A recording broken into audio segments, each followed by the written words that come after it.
everyone. Today we are back again with another episode of Youth Talk. Today's guest is Satya Prabhakar. He has composed a wonderful collection of, if you are interested in Urdu literature and shairi, he has composed a wonderful anthology, Alfaaz Ki Mehfil. First of all, I would like to ask you what sparked the idea of Alfaaz Ki Mehfil? Sure. And number one, thank you so much for your time and your interest in asking me about Alfaaz Ki Mehfil. So I was indeed, it happened very fortuitously, which is that during COVID, we had some extra time on our hands because we didn't have to travel to work. And my wife and I, we were watching a Urdu serial from it's a Pakistani serial we're watching, and it's a romantic comedy serial, nothing deep or profound. But that was the first time I was either watching a movie or watching a serial that is a Urdu serial, and the whole language of the sound of Urdu, the it. Really attracted me. I was drawn to it, and um, and I wanted to say, okay, how can I learn more about this seemingly beautiful language, right? So I started learning a few words at a time by just looking up online, and then I realized that there is a better way to learn Urdu, which is by translating shares, which is Urdu couplets. And that really not only, of course, introduced me to this beautiful language of Urdu, which is a cultural heritage of India, but it opened up a astonishingly enriching, enlivening, enlightening ocean of thought, insight, and philosophy and beauty, which is the poetry itself. Of course, the poetry is couched in fantastic lexicon of vocabulary drawn from multiple parts of the world, right? But the thoughts that they encapsulated in these two lines was another immensely profound source of joy and enlightenment. So I was just drawn to it, and I translated. I started translating poetry because I have a reasonably good grip on English. So I found it easy to understand the meaning and translate it into English. And because I was part of some groups, I inflicted, I would say, my very poor translations to on my friends and family.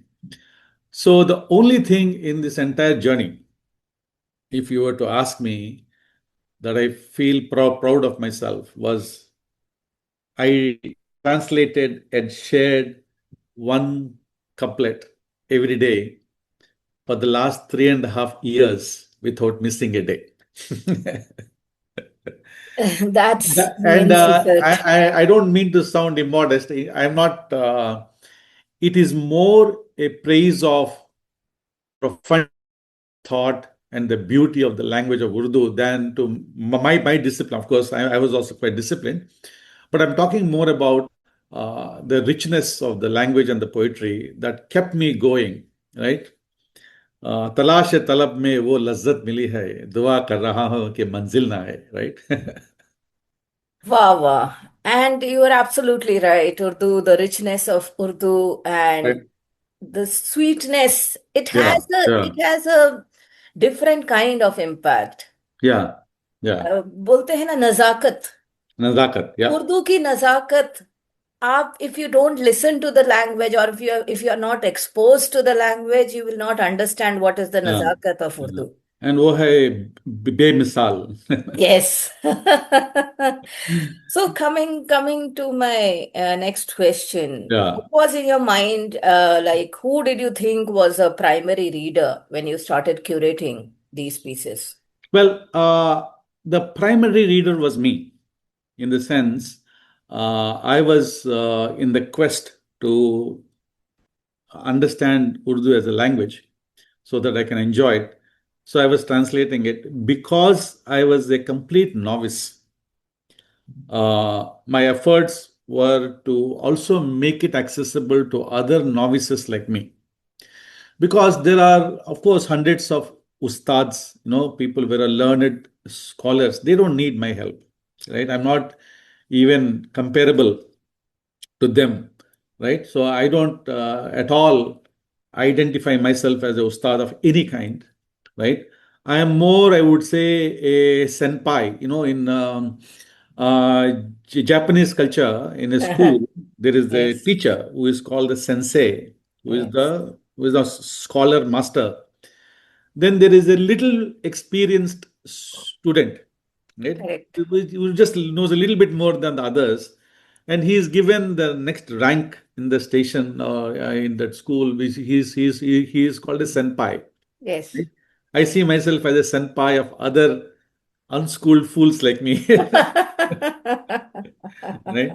So, and it was mainly Alfaaz Ki Mehfil is to introduce the irfan and the jamal of Okay. Urdu poetry, the wisdom and beauty of Hmm. Urdu poetry to people who don't know any Urdu. That's my Very goal. nice. Very nice. Very nice. Such a profound idea, and yeah, I have read the book, and I am also interested in Urdu literature from a very Yeah. long time. And I think when you start writing or when you start reading Urdu, there is a difference in the way you think, Yes. Yeah. the tone, the lehja, Lehza. the Mhm. lehja, and I think that is what makes it so beautiful. Yeah. Yeah. Now, Mm. coming to the theme of the book, Mm. the book has five sections: Yeah. love, loss, resistance, remembrance. So, Right. how did you like arrive at this thematic structure, and what changed uh, in you as you went deeper into the curation?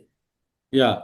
So, as I was translating the Urdu poetry for the last 3.5 years or so, um, one thing I did was I created a database of these couplets. I had a database of authors of the shires. Then I had a database of words. Then I also had a database of themes. So I had about 20 themes. And these themes were, for example, heart, mind, and memory, beauty, charm, and union, nature, world, and universe, creativity, philosophy, enlightenment, Wow. loneliness, separation, and grief, Wow. and voice, expression, and language, home, country, and like that. I had about 18, 19, about close to 20 themes. Hmm. So I categorized every couplet into a theme. So the alfaz.com website has got, you can read poetry by themes. Oh, nice. So when I was discussing the book with my publisher, Hachette, my commissioning editor, her name is Abhivyakti Singh. She was just a fantastic resource, fantastic editor. Because she said, instead of just throwing 250 couplets at random people, at the readers, why don't we organize them into some broad themes? So initially we were thinking of about 20 themes. Then Abhi mentioned that perhaps 20 is too many. Maybe we can compress them into five. And she is the one who came up with these five themes. And I thought it was beautifully done. And also a lot of credit to her for, of course, this organizing it as a structure, and also recommending how we should sequence these couplets in each section. And also she has commissioned one wonderful artist. Her name is Pia Hazarika, Elise Hazarika, and who designed the cover, which was very nice. So the thematic structuring was done by her. But on the alphas.com site, you will see the more granular. classification into 20 different categories. Wow, yes, Yeah. that's really beautiful, and you are absolutely right. The cover looks very royal and regal. Yeah. It justifies the anthology. So, It is a Hindu Muslim syncretic design. It's a design or the motif that evolved over many centuries. yes, Things I and think it reflects that.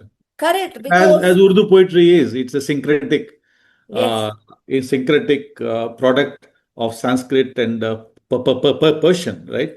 So the theme also is that. yes, because Urdu is a language. Yeah, Urdu does not denote any religion or anything, yeah, but it is a language of, so it's a wonderful language. So coming to shires now or yeah. shares, Hmm. you have included classics like Ghalib, Mir, Fez, and also the modern shires like Rahat Indori. Yeah. How did you strike this balance that, okay, who all will you include?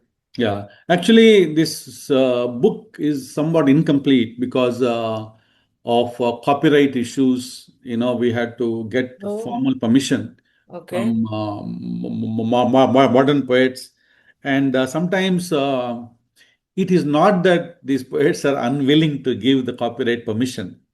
It's just impossible to reach them and to reach Absolutely. their estate and get them to get their formal things. So many of the modern, well-known poets, we couldn't include because of the copyright issues. But we didn't necessarily, I didn't necessarily go by who the poet is and let us choose some from Ghalib or let us choose some Mir Taqi Mir. I was mostly guided by the thought of the couplet and the language of the couplet. So anything that attracted my fancy. So that's where my intikhab is one of the Mm, idiosyncrasies of this book is, it is my selection. And that selection was based upon not necessarily who wrote it, mm. but fortunately, it turned out that the ones about 110 poets that we have included in this one are all happen to be eminent poets of their era, right? I mean, this is not just eminent; they're iconic legends. So that's how it has come about. I'm hoping that in the next edition we will be able to get the authorization to introduce many wonderful new poets that are there. So Oh, wow. that, yeah. Very nice. And all the best to you for that. Hope this dream Yeah, comes true. yeah, Uh, so now what happens is when you translate some yeah, work, you are translating, right? The philosophy, there is a core philosophy behind translation. yeah, So, what was your philosophy when you chose between literal accuracy and emotional fidelity? yeah. So one of the things that I found is that there are a lot of Western Urdu scholars, and they're just, and they have devoted their lives towards Urdu Mm, poetry. mm, They also have done poetry translations of Urdu, and they have done poetry translations of Persian also. mm, I find them to be of unsatisfying mhm, only for the reason it only offers their English translation. mm, It doesn't show me the original, mm. right? Yes. So, well, I will come to your understanding or your translation, but first let me see the original thought, right? Mm, So, in this book, with that understanding, what I did was I first produced the original couplet in Roman English because the moment I put it in Urdu script or a Hindi script or the Devanagari script, we lose a lot of audience. And you would be surprised at how many non-North Indians are drawn to Urdu poetry once it is mm, made accessible to them, right? So first I did that. Then the next choice is sometimes some of the poetry translations tend to uh, use what do you call rhymes in the English also. They try to make the English translation also poetic. Mhm. So by choosing the rhyming, the problem with that is sometimes in their effort to rhyme, it comes across as being quite stilted. It's hard to understand. So I felt that I should not do that. Mhm. And I should not also translate it literally, because when you translate literally, it looks pretty awkward. So the translation I wanted to make it the essence of what the poet is saying, my understanding. That is one Mhm. point. And then the other problem I found in other translations is, of course, you are translating it, but then for a novice who doesn't understand the meaning, right? For example, I say intakhab, right? Which means choice or the selection. So to help people also learn Urdu along the way, I included a small dictionary at the bottom. That is a literal translation Nice. of the difficult words, Nice. so that along the way they can also acquire vocabulary. So that has been my thing, is to give the essence of the poet, of what the poet meant in simple English, or sometimes I would say evocative English, and identify the poet. And I also made a conscious decision to identify when he was born and when he died, if he has died, and Oh, where was he born. Right? nice. Nice. Sometimes it's very, very charming and amazing to know that a particular couplet that rings so true to me was also ringing true to somebody 300 years ago, Absolutely. right? Absolutely So right. it shows sometimes the human nature has not changed. It is the same, right? Yes. Our desires, our longings, our expectations, our disappointments all tend to be the same. Right? Correct. So I included that. That's what made this particular translation approach unique, because it serves the purpose of conveying the emotional aspect of it to the reader, while also helping them master the language. Lovely. Lovely. Yeah. I love your philosophy. It's wonderful. I Mm. have, what should I say? uh, any share that was hard to translate? Uh, I would say that I have found many, many ones that are very hard to understand. And many of them I have not included in the book, because I just wanted to make sure that everything that people read should be able to relate to it easily. Hmm. Otherwise, um, the whole poetry becomes somewhat daunting for new people, for Hmm. novices, right? So I consciously chose things that people can relate to.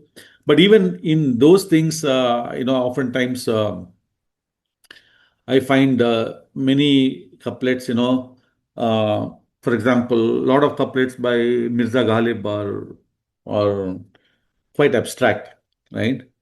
Uh, for example, इश्क से तबीयत ने जीस्त का मजा पाया, दर्द Wow. की दवा पाई, दर्द बेदवा पाया, right? Wow. Wow. Now, it requires some, what do you call, a slow reflection to Correct. know what he is saying. He says that from love did my being find the joy and the fun of life. It found a cure for pain, but it also found a pain without a cure, right? Yes. Yes. Well, what Absolutely. does he mean, right? What did Ghalib mean? In sense that it's a love also is difficult, right? Yes, it is. And once you are in love, you can't get out of it, right? Hmm. Hmm. So Hmm. it is an incurable virus. That's why they say when you are in Yeah, love, the world is yeah, different for you. Yeah. right. But the fantastic thing, Devika, in that is a lot of people. I would say, I don't mean to sound presumptuous here. A Hmm. lot of people, when they ishq, they immediately associate between two people, Correct. right? But if you abstract it, that ishq can be towards, माना कि तेरी दीद का काबिल नहीं हूं मैं, तो मेरा शौक देख, मेरा इंतजार देख, right? Yeah, wow. You can take that as what do you call, you are in love with this beautiful girl and you really want her, and she's not paying you attention, but then you are saying, hey, look at my patience and look at my passion, my enthusiasm. Well, yes, that's also quite what do you call, enchanting a thing. But Yes. lot of endeavors in life, like you are trying to pursuing to play the guitar to play in a band, right? But you have spent 5 years and you're nowhere close to it. Yeah. So that guitar playing is not looking upon you kindly yet, right? Correct. माना कि तेरी दीद का काबिल It, नहीं हूं मैं. I understand I'm not worthy of your attention, yeah. but I will continue with patience and enthusiasm, right? Yes. Until I get it. Correct, correct. So it need not be a girl or a boy or a Yeah. man. It can Yeah. be something else, right? Yeah. And you may not get it also, but that's a different point. That is where that is a lot of depth in whatever Yeah. what you said right now, Uh, because obviously love is a very deep feeling, and yeah. it is rarely people, there are very few people who understand the essence of love. Yeah. Like Yeah. you said, love is not only between a boy and a girl, it is for anything. You can love yourself, you can love whatever you want to do, your Or desire. a boy You and a can boy love or a your girl and a desire. girl. Yeah. Okay, Right. coming to the next question. So Urdu poetry uses a lot of metaphors like parvaana, shama, Yeah. manzil, gulzar. Did you discover any new metaphor or symbol while working on this book? And how do you see them now differently in everyday life? Well, I can't say I discovered something new, but I found things enchanting, right? For example, actually, virane, right, Yes, which is the desolation, yes. is a beautiful. No, I don't say beautiful, but it's a intriguing uh, motif, right? Hmm. Hmm. And while ishq is there, and we all are in love with someone or something, and that gives you joy. But I think a more common thing is of desperation, right? Hmm. Yes, Of right. desolation, where most people, they go through life um, without that, what do you call that, with a feeling of emptiness and sadness and all, right? And Hmm. The not being void. loved, or being unloved and things like Hmm. that. Hmm. So that particular concept, right? And there's a lot of poetry also around it. किससे शिकवा करे वीराने हस्ती का हयत, हमने खुद अपनी तमन्नाओं को जीने नहीं दिया, right? Wow, wow, wow. Oh, I so love this. Huh? Yes. Yes, right? I mean, it is so true, right? A lot of us have got certain skills, certain talent, but we don't feed them. We don't water those plants and they die. And when they die, you look around and say it's a barren land. And who will I find fault with? I can't, Absolutely. right? I Absolutely. myself did not feed it, did not take care of myself, right? And in that, such a harrowing, such Yes. a haunting couplet. It is a young female poet from Pakistan, and even they are able to come up with such profound thoughts, Yeah, right? yeah. Profanity to its best. Yeah. And there is no what the beauty about Urdu poetry is there is no lecturing. Absolutely. There is Absolutely. no pontification. There's nobody telling you this is how you should be a man. You should be a religious man. You should be a No, pious person. I said, no, screw no, all that, right? no, no. Boss, this is life. This is how it works. Or this is how I feel Yeah, about it. You, yeah. you take it. If it resonates with you, take it. If not, move on. Move Right? on. Right. Absolutely. Yeah. Very nice. How has your understanding of Urdu poetry changed after this anthology was published? Oh, you said how have I changed through this? Yes, yes. I think I've changed a lot in the last three, Yeah. 4 years. I'm now 60 plus, and Yeah. I think it has made me.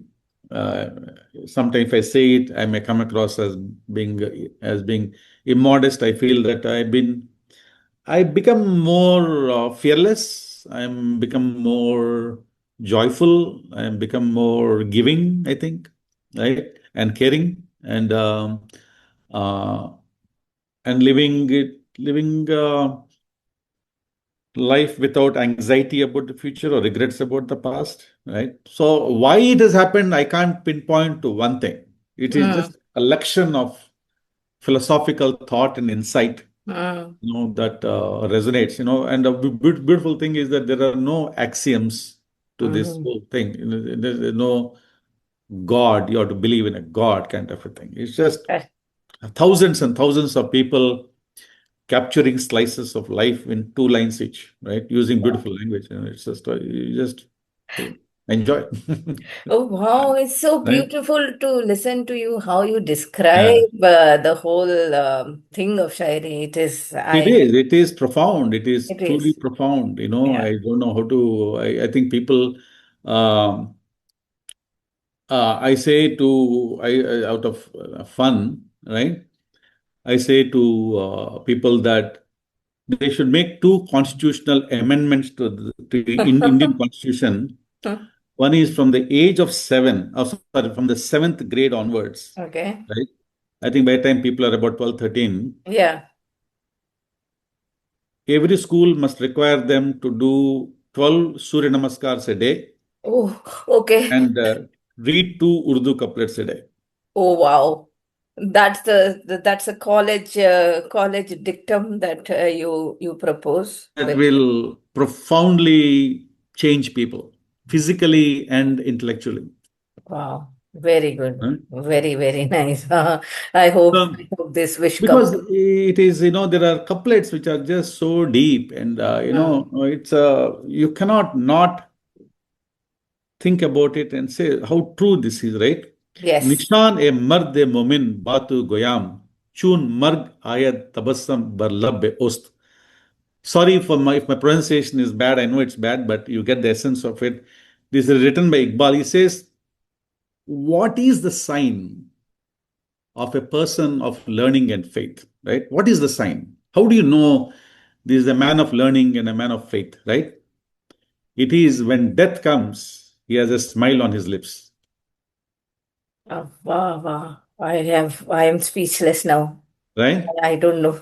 What does it mean? He says that, boss, all this learning that you're doing, all this, these convictions and faith that you have developed in life, the point is you must know that it is a limited life that we live, right? And we die, death comes. So what are you afraid about? It will come, right? Nobody can escape it. So when it comes, you must have done two things. One is understand that it is inevitable. It will come. There's nothing you can do. And you die. Nothing else remains after that. And knowing that it will come, you have lived your life to the fullest with joy and with love and with enthusiasm and this one. So what is there to regret, right? Wow. आशिक आशिक का जनाजा है जरा धूम से निकले, Wow, right? wow, wow. Very nice. Right? Isn't Oh, it? So that is I mean, if you read those two lines and say, okay, that's what life should be, right? You give your best, you enjoy life, you be faithful, you be loving, you be caring, and then you die. So you die, yeah, death will come. So what? Big deal, बहुत right? खूब, बहुत खूब. Very nice. Now a lot of like I have been reading poetry in different languages Yeah. also, in Bengali also. So some poems are there when you read aloud, it has a different impact. So Hmm. do you recommend any share from the anthology which people should read aloud? Oh, I think that depends upon the intellectual, right? Okay. Each person. Hmm. I have not but there are some things, which sometimes, the matla, that's the first share of every ghazal. Hmm. where the kafia and radif repeat in the first and the second misra, right? I think those are phonetically nicer to listen to, right? Mm-hmm. Mm-hmm. For example, खुशबू ए हिना कहना, नरमी ए सबा कहना, जो जख्म मिले तुमको फूलों के कबा कहना, right? Ah, ha, ha, ha. Wow. Wow. Which is that, I mean, because the first line and the second line end with the radif and kafia, right? Mm, So mm, it is nicer to listen to. So by the way, uh, that particular couplet is quite a beautiful couplet, which is mm. that uh, I'll tell you the meaning of it. What it says is that call it the fragrance of henna, खुशबू हिना कहना. Wow. Give it a gentle breeze. Mm-hmm. जो जख्म मिले तुमको, Mm. whatever wound you get in life, call it a robe of roses. क्या बात. What he's saying is there is suffering. You can't escape it, Mm, right? You mm, will have to deal with it. mm, And when that suffering happens, all growth happens through suffering. mm, mm, All growth happens through either suffering or ishq, through mm, mm. it. So when you find adversity in life, embrace it, knowing that it will pass, number one, and knowing that you will grow through it. So why are you concerned about it? Call it a breeze, right? Narmi as sabah kehna, he says, right? Wow. The, so that's the beauty of it, right? He says that, I mean, deal with adversity, welcome it, work through it, grow through it. क्या बात. And such simple and profound thoughts. Yeah, two lines. Two You can't lines. take.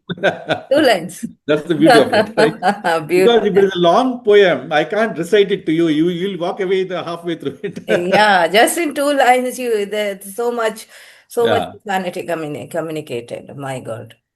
Uh, one couplet or one share that you often quote. One share couplet I would often quote is, the one I already mentioned, Mana Teri Hmm. Deed Ka, that's one. The other one is another one by Iqbal again. Okay. It says that खुद ही को कर बुलंद इतना, right?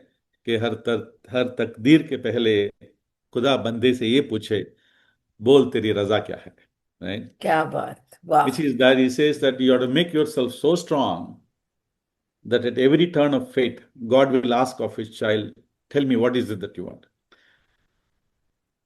While it seems to indicate the presence of a God, but a God, here this God is fate or providence, or whatever you call it.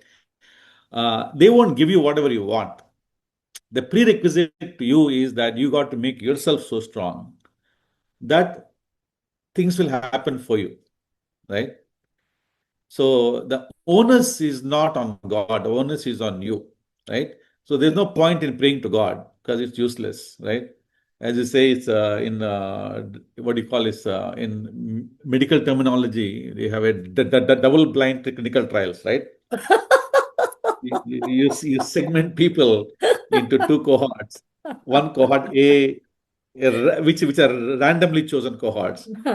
Cohort A prays a lot. Cohort B doesn't pray a lot, and you will find that the cohort A does no better than B.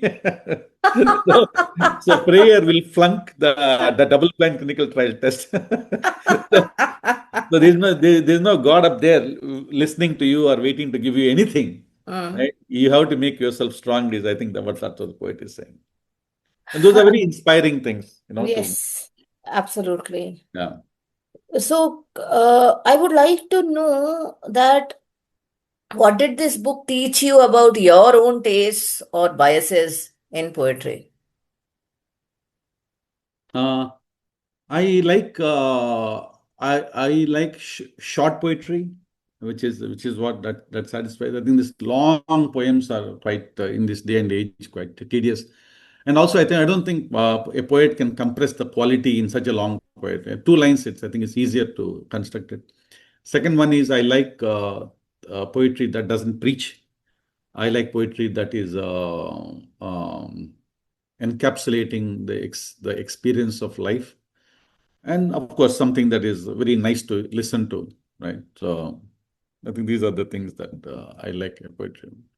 But also I learned one thing, which is at a different level.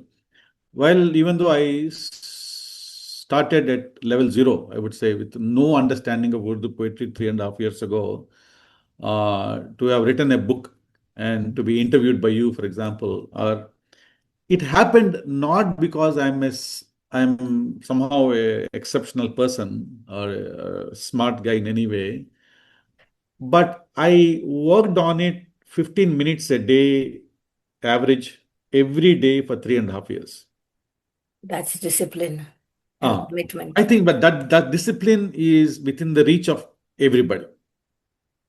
I don't think 15 minutes, it is hard for anyone to apply for anything, right? You just have to make it into a ritual. Mm, correct. So if you do that, I think it what it does is it reveals yourself to you. Mm, It'll help you understand who you are. I think that's quite I would say it's quite enriching to do this, right? Because mm, I don't think you can really discover yourself mm. just by meditating. I think you can discover yourself only through action. Right? Absolutely, Yeah. absolutely right. Yes. Uh, a word for or a words of wisdom for first time readers, people who are reading Urdu literature for the first time or Urdu shairi for the first time. How Mm. do you recommend? How should they read Alfaaz Ki Mehfil? Oh, I would keep it very loose in terms of open the book anyway to any page, because each page is a self-contained content. Mm-hmm. There's no sequentiality to this, right? You open any page, right? Mm-hmm. And if you like it, I think I should spend some time on understanding the words below so that your vocabulary improves over time, and recite it to yourself loudly, right? Uh, I think that one, and if you particularly like a particular couplet, you can put a mark on it so that you've been there. I think that's the best way to do it. And, I think that's the best way to enjoy the book, because it is written in that a way that you can spend a minute a day if you want, or you can spend 10 minutes a day, you can spend 1 hour a day.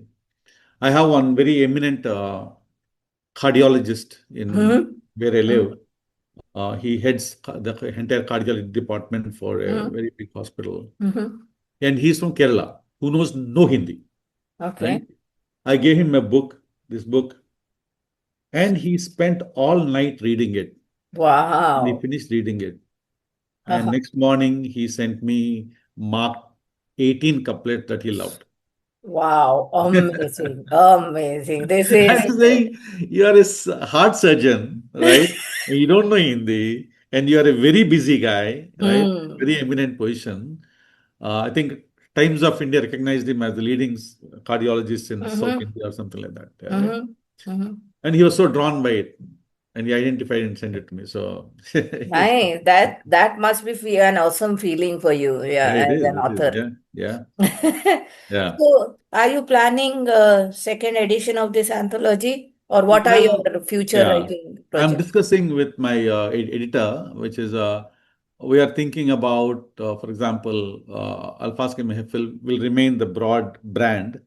It can be like 200 couplets of Mir Taqi Mir or Mirza Ghalib, or on a particular theme, to have an entire book on a particular theme, or a particular era of 18th century poets or 17th century poets.